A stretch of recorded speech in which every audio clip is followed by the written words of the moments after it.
Class, and welcome to our lecture on emerging and young adulthood in lifespan development.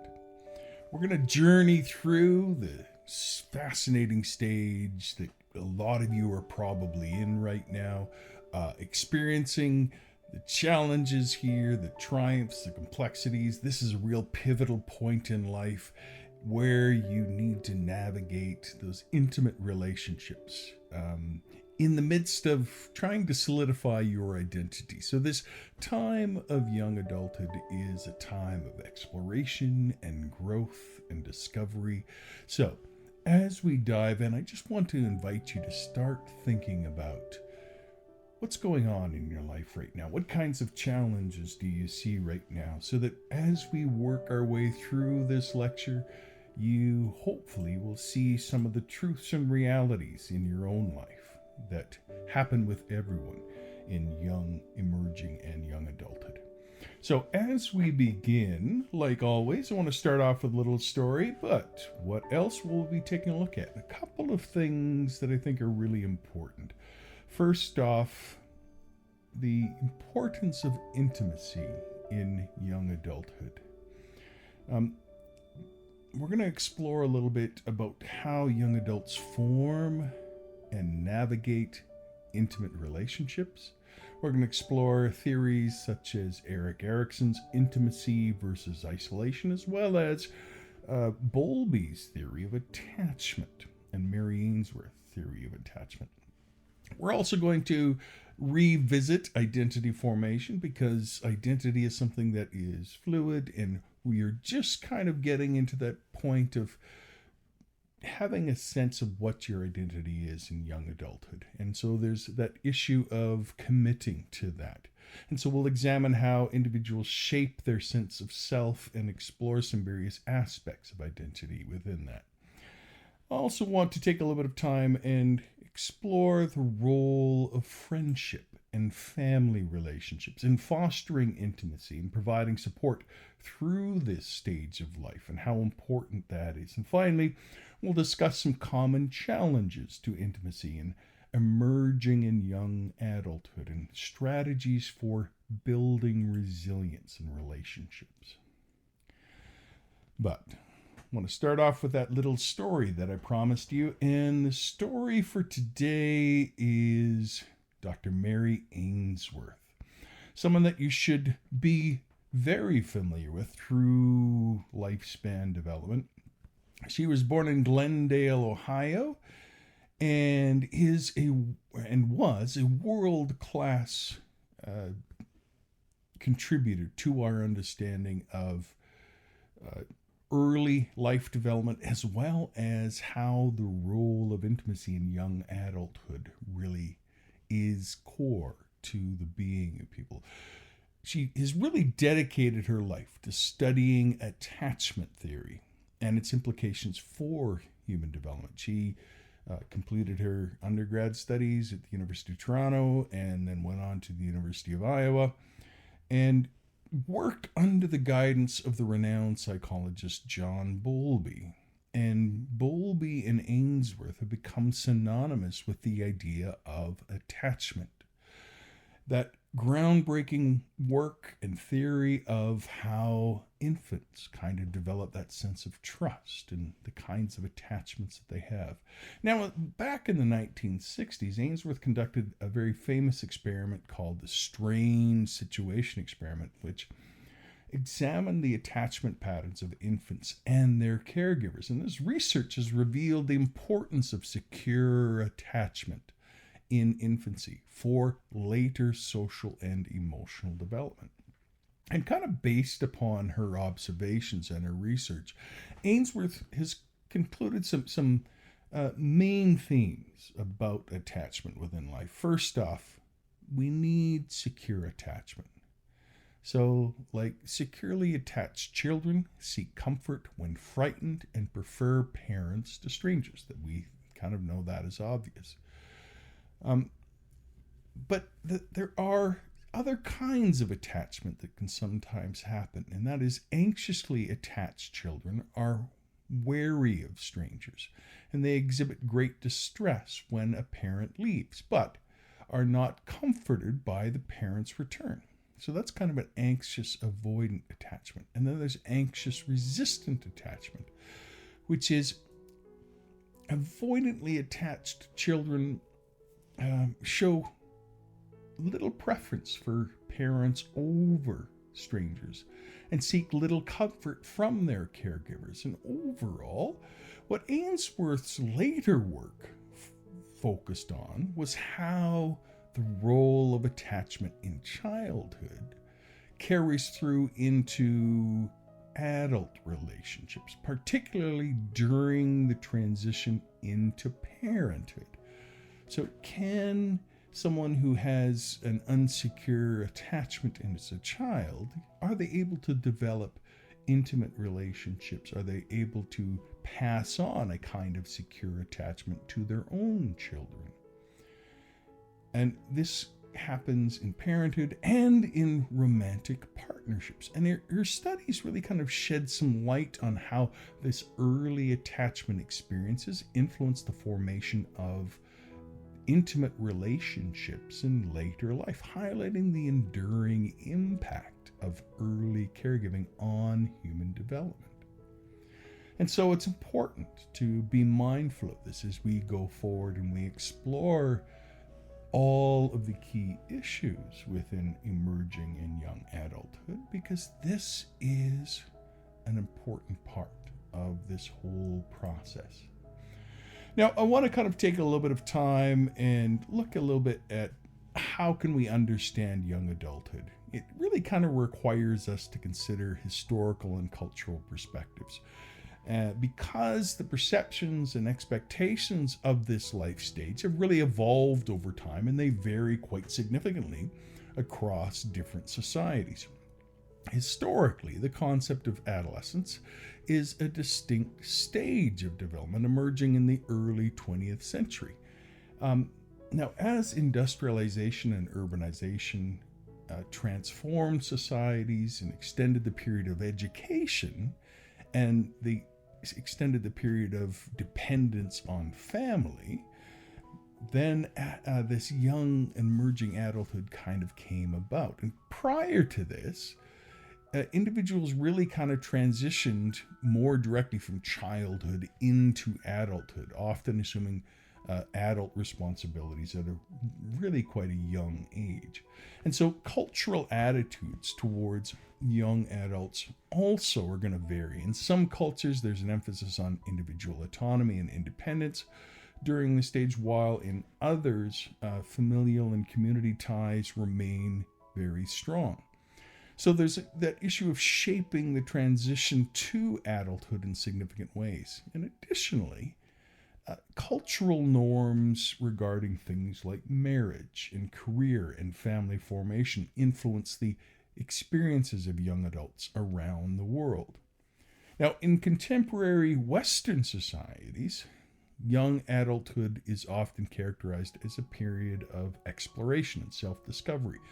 And it's marked by educational pursuits, career development, and the formation of intimate relationships. However, societal changes, such as delayed marriage or not getting married at all, economic uncertainty, and shifting gender roles have contributed to kind of a redefinition of what it means to be an adult in the 21st century. And that's going to vary from state to state and, urban and rural quite significantly. Now, as always, I want to highlight the theory of Erik Erikson, because Erikson is what kind of carries us through as a core theme in this whole class.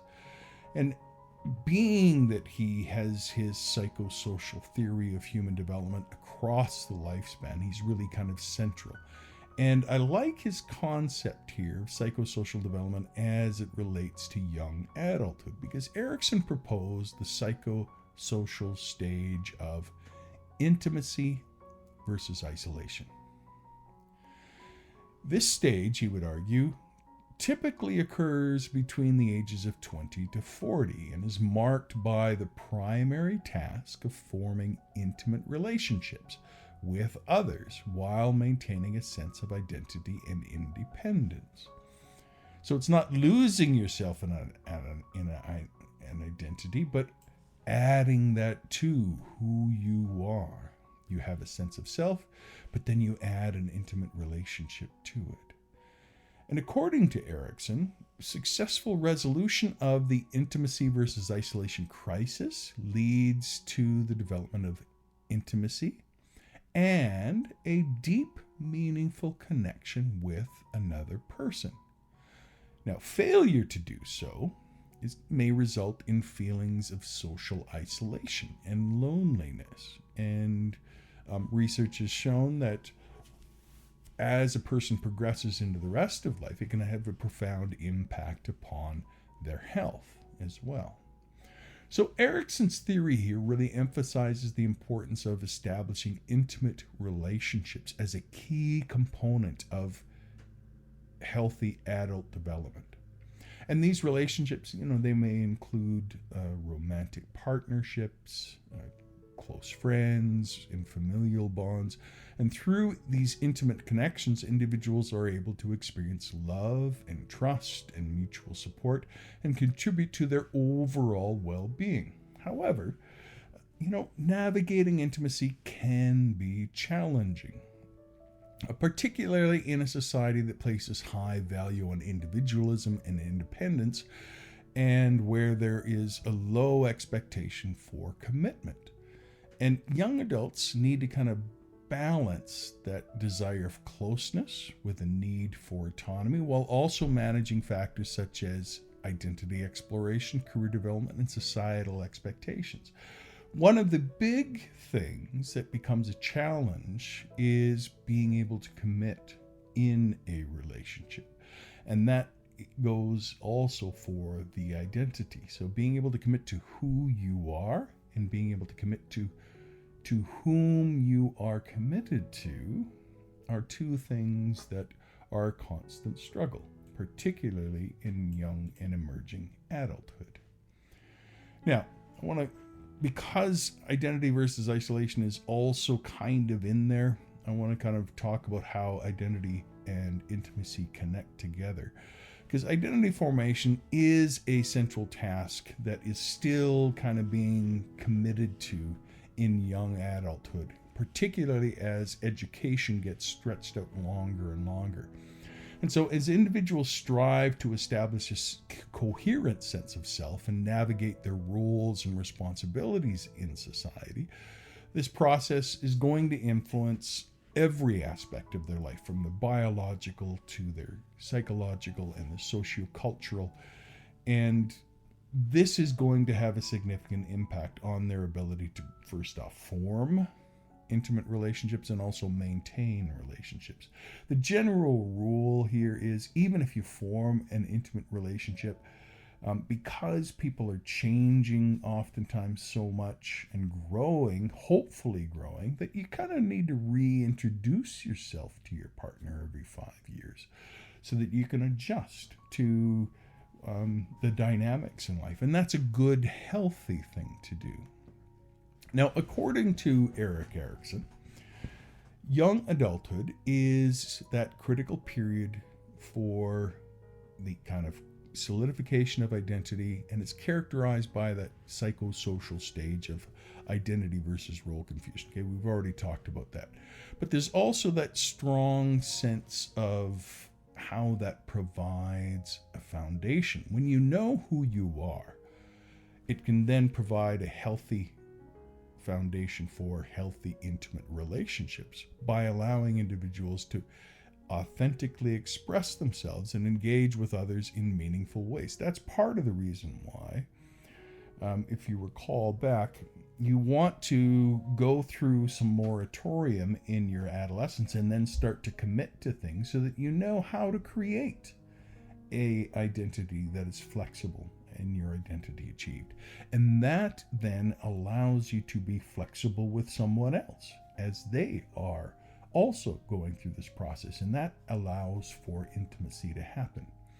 So it isn't something that is an external thing where like we would have an identity foreclosure. It's ideally something where the person has gone through identity moratorium, and they've kind of come to a place of kind of committing to who they are and their values and their view of life and everything else, so that they're able to then transition from casual dating to eventually over to long-term commitments. And of course the other partner needs to kind of be working through this process as well, so because it's a two-way street. But ideally there's going to be some shared values and shared life aspirations, and the flexibility and commitment that is there allows them to establish autonomy and independence, while at the same time being able to form secure attachments with a romantic partner. Now, I want to kind of circle back and talk a little bit more about attachment theory. We did introduce Mary Ainsworth, but I also want to kind of talk a little about John Bowlby, because he's kind of the originator of attachment theory. Attachment theory was pioneered by the psychologist John Bowlby, and then it was expanded upon and more popularized by Mary Ainsworth. And what this theory really does is it offers some valuable insights into how early attachment experiences influence the formation and dynamics of intimate relationships later in life. Now, at the core of attachment theory is the idea that early interactions between infants and their caregivers shape the development of internal working models, mental representations of self and others that guide the individual's expectations and behaviors in relationships. No one really teaches you how to do the back and forth with others in a relationship. You just kind of catch it. And Ainsworth research has really kind of made it clear that having a secure attachment is important in that process. Somewhere where it's safe to have some flexibility, but still be connected. Having real connections is very important. Now, for example, individuals with a secure attachment style tend to feel comfortable with intimacy and autonomy. They're able to trust and rely on others while maintaining healthy sense of independence. And they typically then have positive relationship experiences characterized by mutual support, effective communication, and emotional closeness. Now, you contrast this with the unsecure attachments, the anxious ambivalent attachment styles, for example. And the person may exhibit a preoccupation with relationships, a fear of rejection or abandonment, and become too clingy, or heightened emotional jealousy and dependence in their adult relationships. And so, or they might have the avoidant, have grown up with the avoidant attachment style, where they feel uncomfortable with emotional closeness and intimacy, where they're not able to maintain close, intimate relationships and prefer to have distance and more self-reliance. So the research has shown in the midst of this that the attachment style that you have growing up tends to carry through in your conflict resolution strategies as an adult, your communication patterns, and also has a huge impact on your relationship satisfaction. So it's, excuse me, it's something that needs to be paid attention to in this process. I also want to kind of explore a little bit of social networks and support systems. That's something that obviously is crucial for young adults, particularly in the context of fostering intimacy and forming meaningful relationships. Friendships, family relationships, and broad social connections really kind of provide a foundation where we can build our intimate relationships. And friends serve as a vital source of emotional support and companionship and validation during young adulthood. Close friends offer a sense of belonging and understanding. They allow individuals to share their experiences, their thoughts and feelings in a safe and supportive environment. And moreover, friendships provide opportunities for social interaction and leisure activities and personal growth, all of which contribute to overall well-being. Now, family relationships also can play a significant role in shaping the quality of intimate relationships. Because during young adulthood, strong bonds with parents and siblings and extended family members can all provide a sense of security and stability. And that obviously lays the groundwork for healthy attachment patterns and interpersonal dynamics. Additionally, family relationships can serve as a source of guidance and wisdom and moral support as individuals navigate the complexities of life. But beyond friendship and family relationships, broader social networks also influence the formation of these intimate relationships. Who you hang out with is going to determine your expectations for relationships. What are the community groups? What religious organizations? What social activities? What values do you share with these people? Do they support a relationship or do they undermine that relationship? So a person's social circle goes a long ways to, first off, increase the potential of meeting a romantic partner, but also of supporting and maintaining commitment to that intimate relationship. And so being mindful of the kinds of social networks that you're in and the adjustment of those social networks can go a long ways to continuing a relationship. So like, for example, if you meet your significant intimate relationship for example, in a nightclub or on a dating site, well, probably don't want to continue going there because that is a place to meet someone, but it's not a place to continue to have committed relationships within it. So you need to kind of adjust your social setting to another type of setting in order to support commitment to that intimate relationship. And that's something important to think about. Also comes sexuality within this process. This is kind of the burgeoning time, the time when society says, finally, you're able to legitimately engage in sexuality and society is okay with you being able to express your sexuality, even though sexuality is kind of something that psychologically is with you all the way along. Now it becomes something that is a legitimate part of who you are. It's deeply intertwined into your human experience.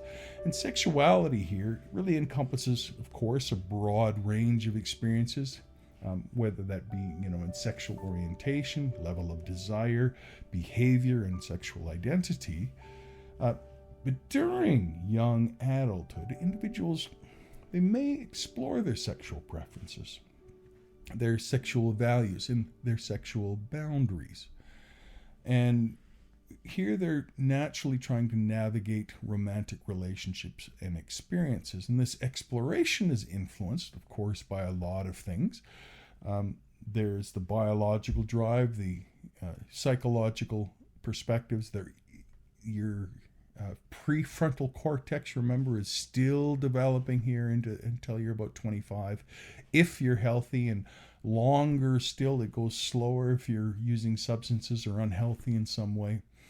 So there's a lot of things that play into this, as well as sociocultural factors. So there's a lot of things to kind of be mindful of here. But intimacy is not necessarily the same thing as sexuality. Intimacy is, remember, emotional and psychological. It involves physical closeness between two individuals, but it goes beyond mere physical attraction or sexual activity. And it encompasses things like trust, like vulnerability, like mutual understanding, like mutual responsiveness. And so intimate relationships provide a context for things like self-disclosure and emotional support and connection.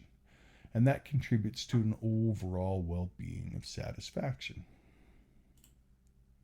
ideally within early and young adulthood. Now, there's an intersection, of course, that takes place of sexuality and intimacy, and that's evident in the formation and maintenance of romantic partnerships. Sexual attraction often serves as that initial catalyst for romantic interest, and that draws individuals together and sparks the desire for intimacy. But a relationship progresses, the sexual activity can deepen the emotional bonds and enhance the feelings of closeness and connection between the partners.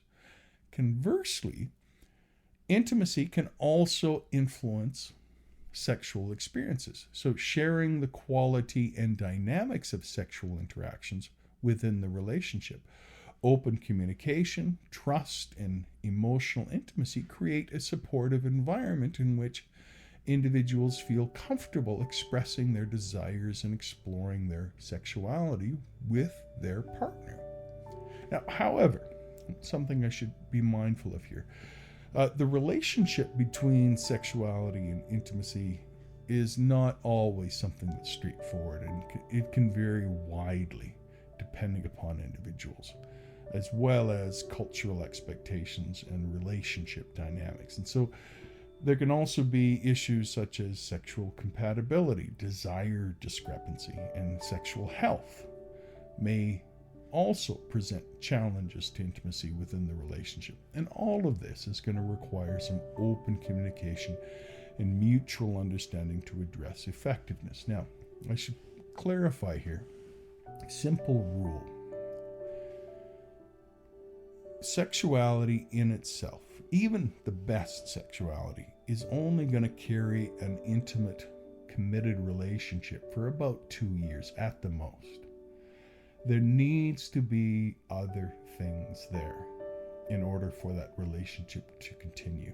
So, other shared needs, wants, desires, interests, committed self-care and care of the other person all need to be there. And while sexuality, yes, is a very important part of it, it can't carry a relationship on its own. So while it may be an initial starting point, it will not carry things on its own. And that's why communication becomes such a huge part of intimate relationships.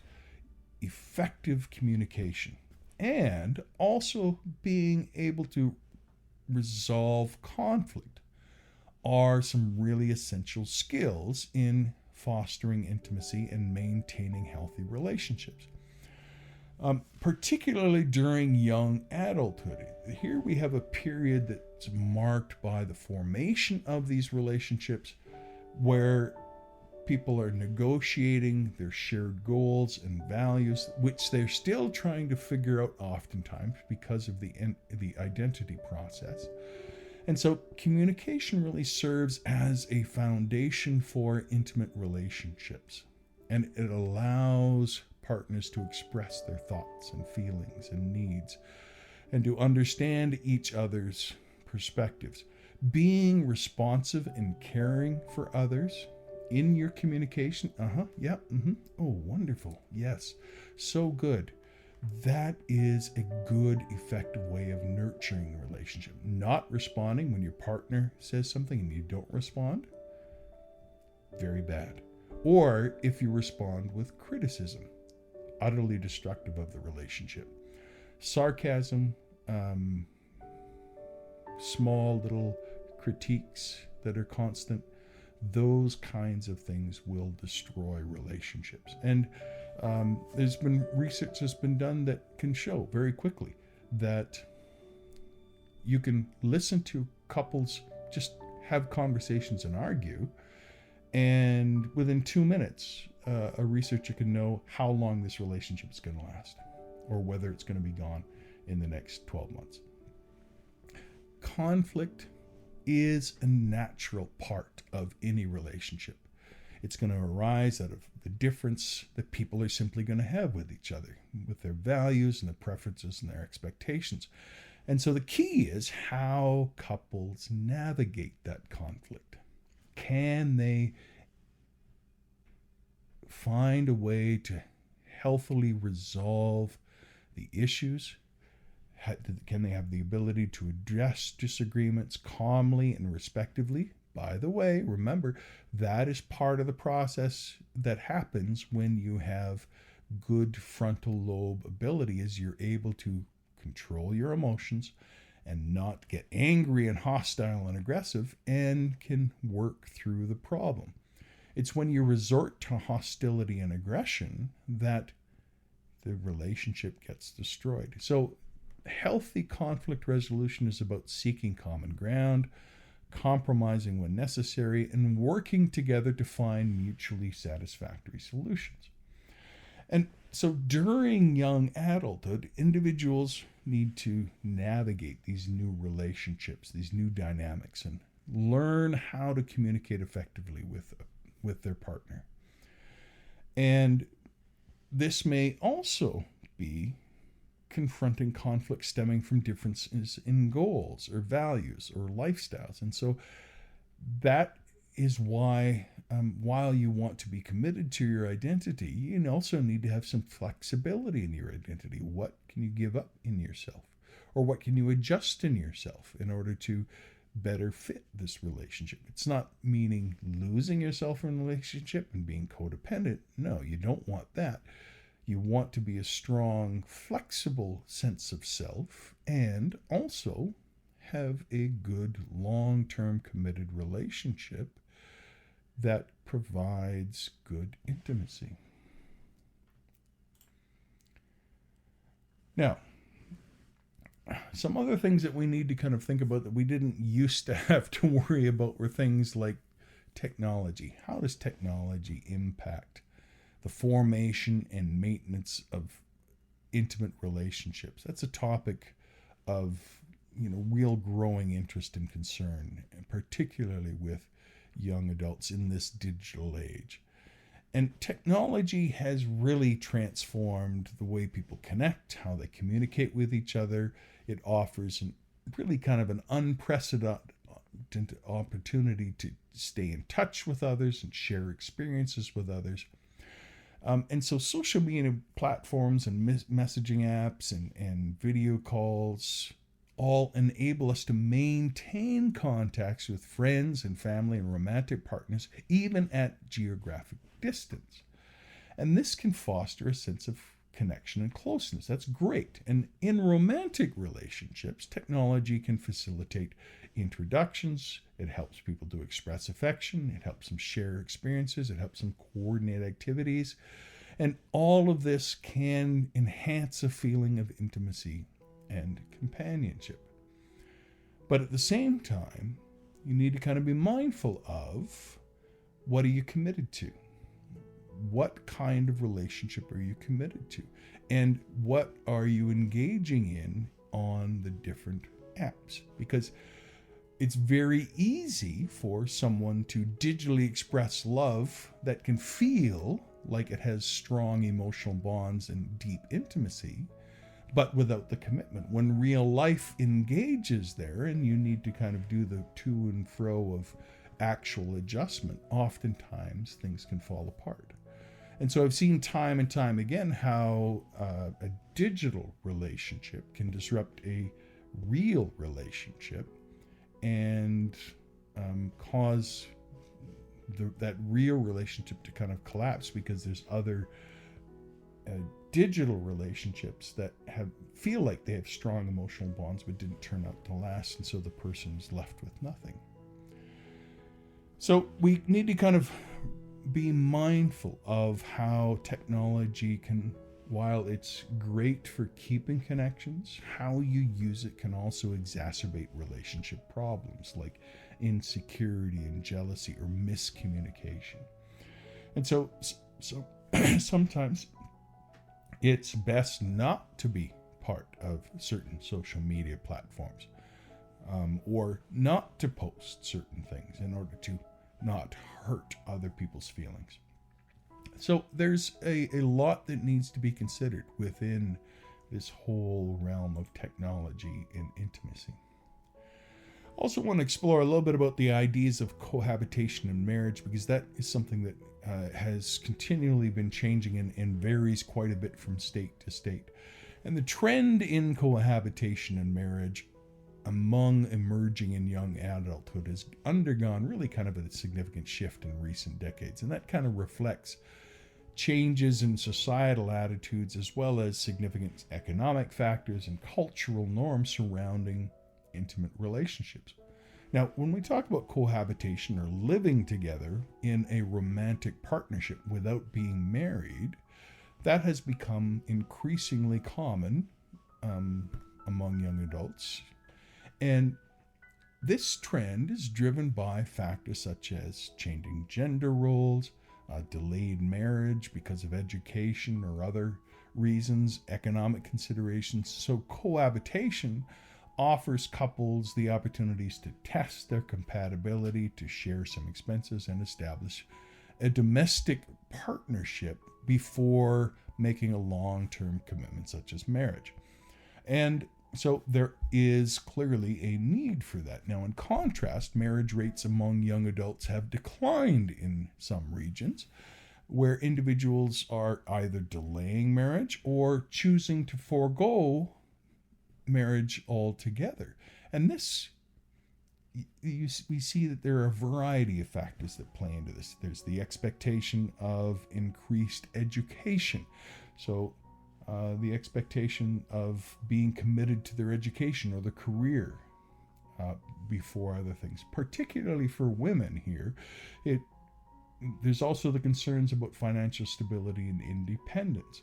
So while historically marriage has been a significant milestone for young adults, where it symbolizes commitment to someone, partnership with someone, and family formation, now it's a bit of a shift away from that, an expectation where couples will either delay marriage or prioritize their personal fulfillment and compatibility and over kind of different, more traditional expectations.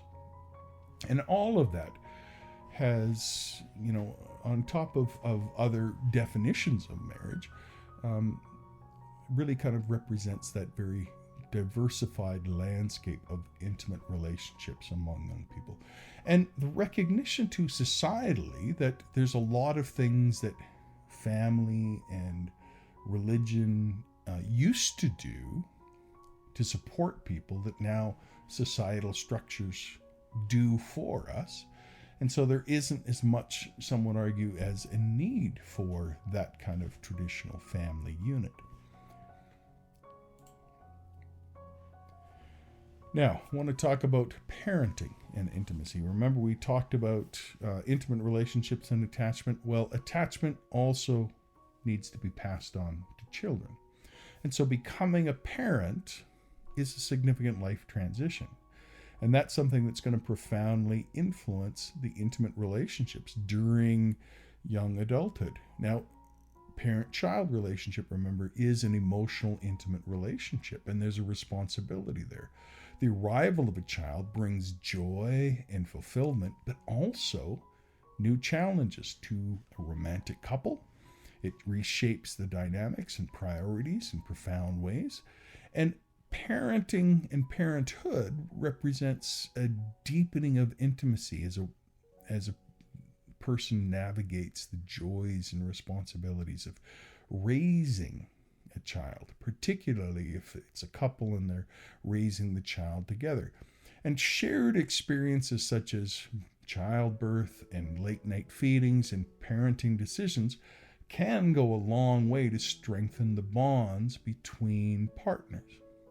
It fosters, first off, a sense of unity and teamwork in the face of new challenges. But there are demands.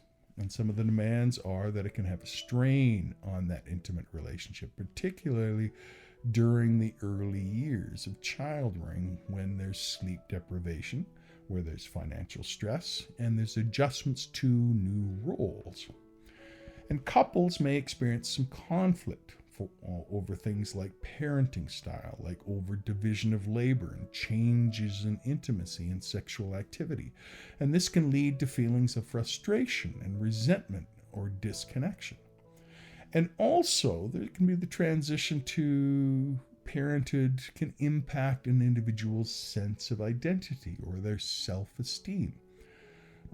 For example, if someone formed their identity around a career and now that career is beginning to suffer because of childbirth, that can be a significant psychological adjustment for the person. It's not something that's overwhelming or should be overwhelming, but it's something that requires some psychological flexibility. It's challenging to maintain intimacy and romance within a relationship at any time, and particularly one where you need to prioritize your quality time and nurture the emotional connections that you have with your partner. So there are some challenges, but resilience can happen in the intimate relationships that happen in young adulthood. These intimate relationships during emerging young adulthood often face various challenges that can test the strength and resilience of the partnership. So the person really kind of needs to commit to open communication. When a partner struggles to express their needs or their feelings and concerns effectively, the other person needs to step in and be patient with them and help them. Poor communication, remember, can lead to misunderstandings. It can lead to conflict escalation and feelings of disconnection within the relationship. And so building communication skills such as active listening and empathy and assertiveness can help couples navigate their conversations and resolve conflicts constructively. Another challenge is managing differences in expectations and values, particularly regarding important life choices such as career paths and financial management and family planning. And couples can find themselves at odds with their goals and priorities as they diverge in their expectations. And so this can lead to tensions and conflict within the relationship, particularly when a person gets focused upon just themselves. In a relationship, it is what I need, but it is also what the other needs. And the two things need to go together. Now, in the midst of that, there's also financial difficulties, work-related stress, family obligations. All of these kinds of challenges are going to be there. And so having a set routine that helps to manage some of that stress in life can go a long ways to helping when something stressful does come up, that there's a healthy way to manage that stress, a healthy hobby or healthy activity that is set into the routine of the family can go a long ways to help with management of all those unexpected times that can cause stress. And despite all of the challenges that happen in relationships in young adulthood, many couples demonstrate a lot of resilience and are able to overcome obstacles and maintain strong, healthy relationships. And when you build resilience, remember that involves coping strategies, or it involves fostering emotional intimacy and fostering a sense of teamwork and mutual respect within that relationship. And as far as the psychological theories go, remember, Erik Erikson's psychosocial theory and Mary Ainsworth attachment theory offer a complementary framework for understanding the development of intimacy and its impact on the lives of young adults. So when we integrate the insights from these different theories, we see that having a sense of self that is flexible is important, and that lays a good foundation for helping resolve that crisis of intimacy versus isolation. Because ideally, you want intimacy. You want someone that you can have a secure attachment with, where you can offer a sense of commitment to that person. They can offer a sense of commitment to you. You are safe within that, and you know how to actively and flexibly navigate that relationship. And research has shown that that interplay between identity development and attachment and intimacy versus isolation go a long ways to establishing that committed, caring, supportive relationship. And that committed, caring, supportive relationship can then carry a person through a lot of the challenges within life and can lead to positive health outcomes, not only for the couple, but for children as well, so that they can grow up in a relationship that has that kind of secure attachment that every child needs. And then you can start a cycle of intergenerational growth and wellness and break any cycles of distrust and unattachment that may have been there within your family history. So I want to end with just kind of highlighting a few key terms for this lecture. First off, we have intimacy, and intimacy refers to that close emotional connection between individuals in the relationship. Remember, this is something that's characterized by feelings of trust and vulnerability and mutual understanding, and it involves sharing thoughts and feelings and experiences with another person in a very supportive and caring manner. There's identity formation, and that is the process of developing a coherent and stable sense of self. It includes one's values and beliefs and interests and goals, and it's about committing to that, something that typically occurs during adolescence, but then kind of extends into as you're trying to commit to things in your young adult years, and it involves exploring various identities and roles before establishing a strong sense of personal identity. Attachment theory. Remember, that is that psychological framework that examines the impact of early attachment experiences on later interpersonal relationships.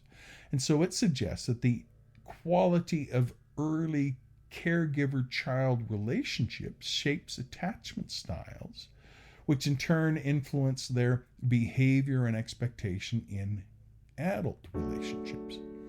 And finally, communication skills. And this refers to the ability to convey thoughts and feelings and information effectively and in a way that's respectful, so that interpersonal interactions can be caring and supportive.